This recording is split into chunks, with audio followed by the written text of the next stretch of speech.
opens up and gives his college records and applications, and if he gives his passport applications and records, I will give to a charity of his choice, Inner City Children in Chicago, American Cancer Society. In the brutal arena of American politics, some moments become more than fear. They become tests of character. This was one of them. Trump tried to mock Obama's Harvard law degree with a personal insult, expecting to humiliate him on live television. But Obama did not respond with anger. He answered with calm history and leadership, turning the moment against Trump in front of the press.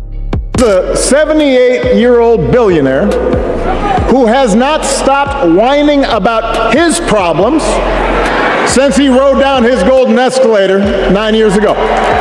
It has been a constant stream of gripes and grievances. Obama would take that very insult and turn it into a calm, unforgettable lesson that left Trump with nothing to say. The scene was a nationally televised forum, with Donald Trump and Barack Obama seated across from each other before a packed audience.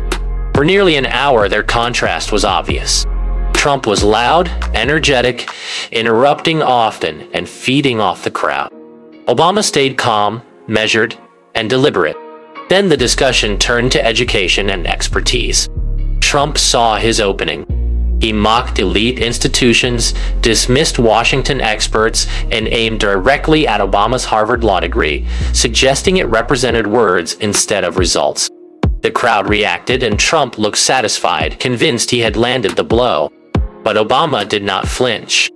Its tax-exempt status as an educational institution. He makes some factually questionable statements here about the idea that the university being taxed as a political entity. There's not really any such thing, but he argues that if they continue to push political elements, that they should lose that tax-exempt status that most schools and universities have. It is not, as with many things related to this president, especially. Obama waited for the noise to fade, then leaned forward calmly. You're right about one thing, Donald. I did go to Harvard, and I'm proud of that degree. The room went quiet. Obama explained that to some people, education is a status symbol. But to him, it was an opportunity earned through sacrifice, scholarships, student loans, and hard work. He had not inherited wealth or powerful connections. His degree was not a trophy. It was a tool that proved ordinary people could rise through effort and determination. Then he turned back to Trump and said there is a difference between learning how to benefit from a system and learning. Within 1 hour after he releases all of the records so stated. If he releases these records, it will end the question and indeed the anger of many Americans. They'll know something about their president. How to improve it? The contrast landed heavily because it shifted the discussion away from credentials and toward purpose. The audience listened in complete silence. Obama continued by describing education as part of the American dream, not because it guarantees success, but because it creates opportunity. He said, millions of Americans pursue degrees not to impress people, but to build better lives for themselves and their families. The forum no longer felt like a political argument. It felt like a reflection on responsibility, privilege, and leadership.